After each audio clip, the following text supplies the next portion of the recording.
Hello, नमस्ते, प्रणाम, हर हर महादेव। कैसे हैं आप सभी?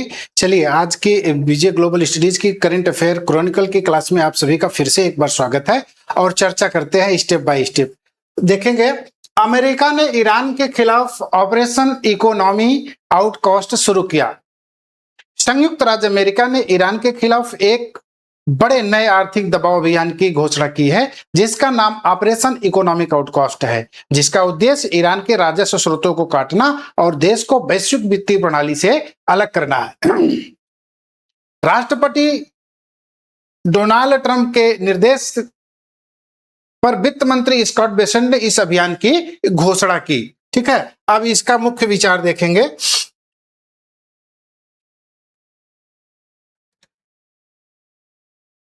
मुख्य विचार में देखेंगे कि अमेरिका ने क्या क्या किया है ईरान के साथ और क्यों किया है, सारी चीजें डिस्कस करेंगे स्टेप बाय स्टेप, है ना। चलिए शुरू करते हैं। अमेरिका ने ईरान से जुड़े करीब 60 व्यक्तियों, संस्थाओं और जहाजों को निशाना बनाते हुए प्रतिबंध लगाए हैं और ये उपाय प्रमुख क्षेत्रों पर ध्यान केंद्रित करते हैं, जिसमें शामिल है तेल और ऊर्जा राजस्व, नौवहन, वैमानिकी, टेक्नोलॉजी, सोना, डिजिटल संपत्ति और वित्तीय नेटवर्क। अमेरिका ने ईरान के साथ आर्थिक संबंध जारी रखने वाले देशों और व्यवसायों को भी चेतावनी दी है कि उन्हें द्वितीयक प्रतिबंधों का सामना करना पड़ सकता है। इसका उद्देश्य ईरान की विदेशी मुद्रा उत्पन्न करने, अपनी सरकार और सैन्य गतिविधियों को वित्त पोषित करने और अंतरराष्ट्रीय वित्तीय नेटवर्क तक पहुंचने की क्षमता को प्रतिबंधित करता है। क्यों किया गया, इसका पृष्ठभूमि क्या है, व्हाट इज द बैकग्राउंड, आप उस पे देखेंगे। नवीनतम कदम ईरान के प्रति प्रशासन की व्यापक अधिकतम दबाव नीति पर आधारित है। अमेरिका पहले ईरान के तेल व्यापार, वित्तीय संस्थाओं, शिपिंग नेटवर्क और संस्थानों को निशाना बना चुका है, जिन पर उनकी सैन्य और क्षेत्रीय गतिविधियों का समर्थन करने का आरोप है। यह घटनाक्रम ईरान अमेरिका संघर्ष और फारस की खाड़ी में तनाव के बीच हुआ है, जिसमें दुनिया के सबसे महत्वपूर्ण तेल पारगमन मार्गों में से एक होर्मुज जलडमरू मध्य के आसपास की चिंताएं भी शामिल हैं।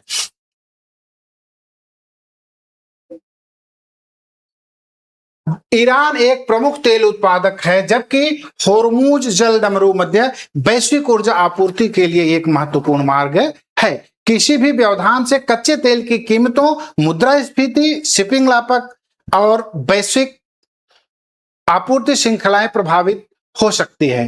भारत के लिए इस क्षेत्र के लंबे समय तक व्यवधान का कच्चे तेल के आयात, ऊर्जा और मुद्रास्फीति चालू रखने पर प्रभाव पड़ सकता है। अब इसका क्या इंपॉर्टेंस है, what is the importance of first type of ban on Iran, तो उसको देखेंगे। ये आर्थिक युद्ध एक भू राजनीतिक उपकरण के रूप में वित्तीय प्रतिबंधों के उपयोग को प्रदर्शित करता है।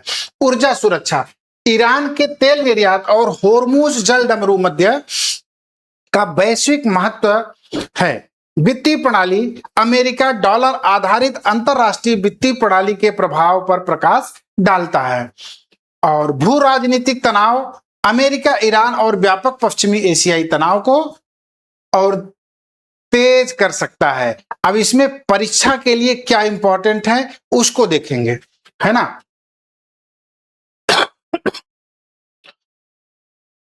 ऑपरेशन क्या है, ये आर्थिक बहिष्कार है। क्या है, आर्थिक बहिष्कार है। और इसका जो लक्षित देश है वो क्या है, ईरान है। लक्षित देश ईरान है। किसके द्वारा शुरू किया गया, संयुक्त राज्य अमेरिका के द्वारा शुरू किया गया। अमेरिका के राष्ट्रपति कौन है, डोनाल्ड ट्रंप है। अमेरिका ट्रेजरी के सचिव कौन है, स्कॉट बेसेंट है। कौन है, स्कॉट बेसेंट है। कब किया गया, ये 24 अगस्त 2026 को किया गया। इसका मुख्य लक्ष्य क्या है, तेल, शिपिंग, विमानन, प्रौद्योगिकी, सोना और डिजिटल संपत्ति। इसका प्रमुख रणनीतिक मार्ग कौन सा है? तो होर्मुज जल डमरू मध्य। होर्मुज जल डमरू मध्य के लिए ईरान की दादागिरी सर्वविदित है। नीति क्या है? अधिकतम दबाव की बात है, जिससे कि ईरान जो है अमेरिका के सामने झुक सके। इसका मुख्य उपकरण क्या है? आर्थिक प्रतिबंध और द्वितीयक प्रतिबंध। आर्थिक और द्वितीयक प्रतिबंध लगाने से ईरान पर बहुत बड़ा असर पड़ेगा। तो उसी असर को प्रभावी बनाने के लिए यह निर्णय लिया गया है। चलते हैं नेक्स्ट। फ्रांस सऊदी अरब ने $7 बिलियन थीम पार्क परियोजना सौदे पर हस्ताक्षर किए। ठीक है, इसको देखेंगे।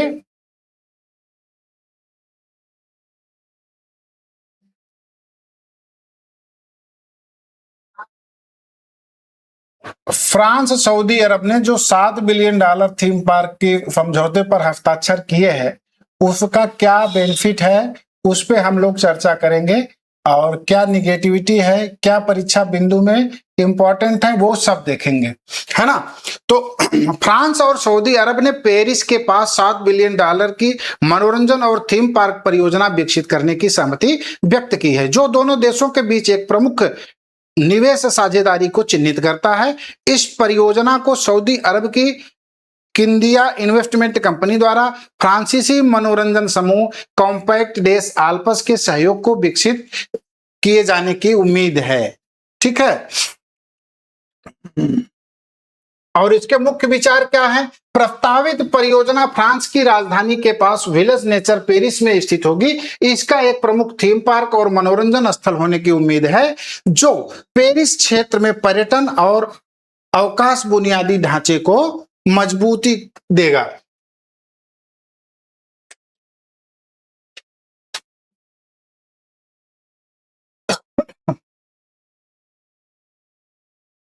इस समझौते की घोषणा जो है सऊदी क्राउन प्रिंस मोहम्मद बिन सलमान की फ्रांस यात्रा के दौरान की गई थी, जिसमें फ्रांस और सऊदी अरब के बीच में बढ़ते हुए आर्थिक संबंधों पर प्रकाश डाला गया था। यह परियोजना सऊदी अरब की हाइड्रोकार्बन से परे अपनी अर्थव्यवस्था में विविधता लाने, पर्यटन, मनोरंजन और गैर तेल क्षेत्रों को विकसित करने की व्यापक रणनीति का हिस्सा है। सऊदी अरब विजन 2030, सऊदी अरब विजन 2030 देखेंगे। सऊदी अरब विजन 2030 एक निवेश सऊदी विजन 2030 के अनुरूप है, जो देश की दीर्घकालिक आर्थिक परिवर्तन कार्यक्रम है। अब इस विजन 2030 के प्रमुख उद्देश्यों में क्या शामिल है उसको देखेंगे। तेल राजस्व पर निर्भरता कम करना, पर्यटन और मनोरंजन का विकास करना, विदेशी निवेश को आकर्षित करना, रोजगार के अवसर पैदा करना।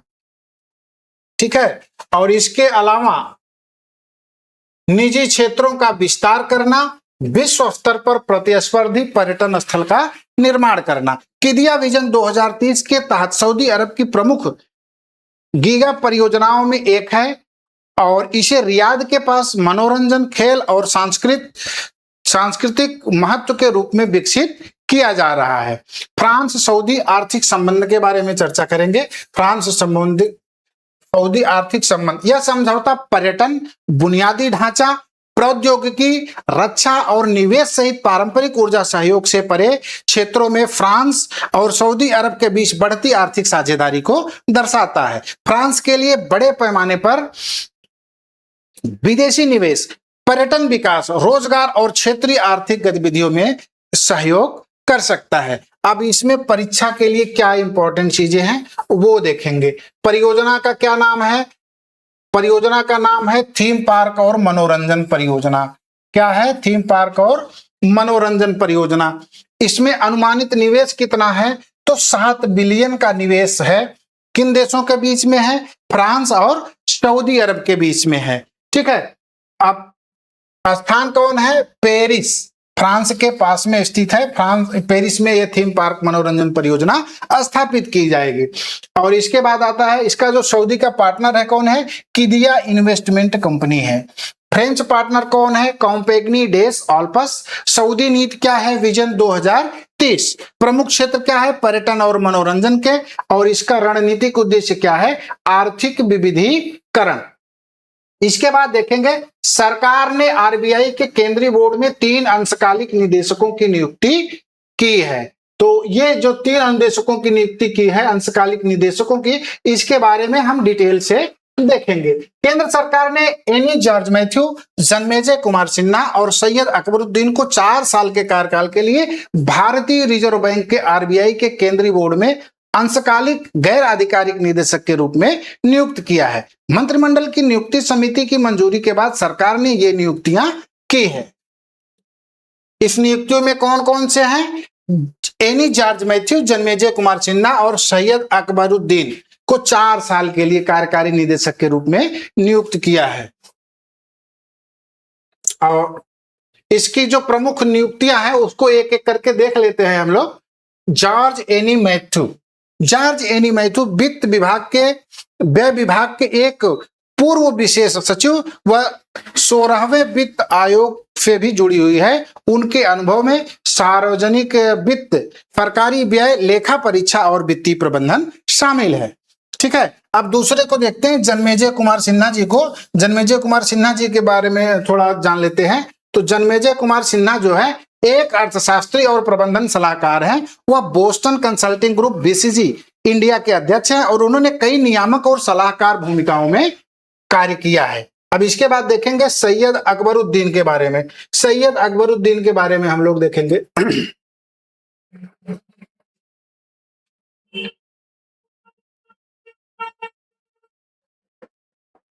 सैयद अकबरुद्दीन के बारे में देखते हैं।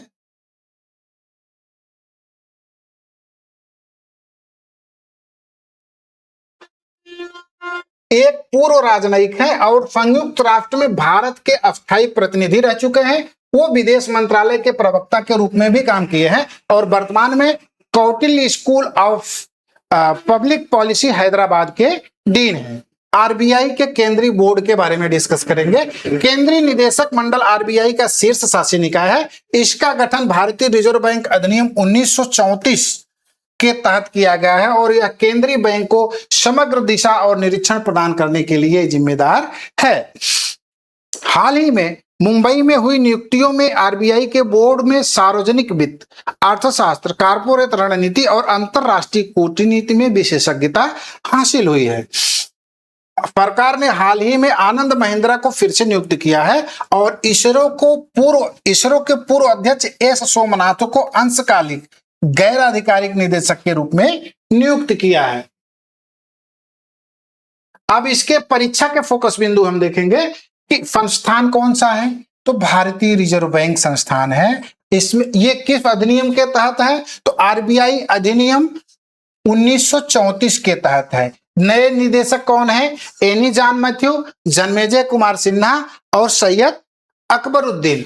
श्रेणी कौन सी है, अंशकालिक है और गैर आधिकारिक निदेशक हैं। इनका कार्यकाल कितना है, 4 वर्ष के लिए। कब से प्रभावी है, 24 अगस्त 2026 से। नियुक्त प्राधिकारी कौन है, केंद्र सरकार है। अनुमोदन कौन कर रहा है, कैबिनेट की नियुक्ति समिति। आरबीआई का मुख्यालय कहाँ है, मुंबई में। आरबीआई के गवर्नर कौन है, तो संजय मल्होत्रा है। इतना टॉपिक जो है, ये इतनी पॉइंट जो है, ये परीक्षा की दृष्टि से इंपॉर्टेंट है। ठीक है, और ऐसे ही हमारी करंट अफेयर की क्लास पे आप लगातार बने रहिए और आपको परीक्षा की दृष्टि से जितने भी महत्वपूर्ण चीजें हैं वो सारी चीजें आपको वन स्टॉप पे मिलेंगी, सारी चीजें, है ना। आप इसको पढ़ते जाइए, पढ़ने के बाद शॉर्ट नोट बनाते जाइए और हमारे प्ले स्टोर पे जाके विजय ग्लोबल स्टडीज का जो पीडीएफ है उसको भी आप प्राप्त कर सकते हैं और लगातार पढ़ते रहिए, रिवाइज करिए। अभी पिछली परीक्षा में आप देखे होंगे कि मैक्सिमम कवरेज जो है वो करंट अफेयर से था, सारी पढ़ाई धरी की धरी रह गई। तो करंट अफेयर का कितना महत्व है इसको आप समझ सकते हैं। इस हिसाब से करंट अफेयर पर आप फोकस रहेंगे और हम आपके लिए ऐसे ही टॉप क्लास के जो पॉइंट्स हैं वो सब सॉर्ट आउट करके आपके बीच में लाते रहेंगे। धन्यवाद।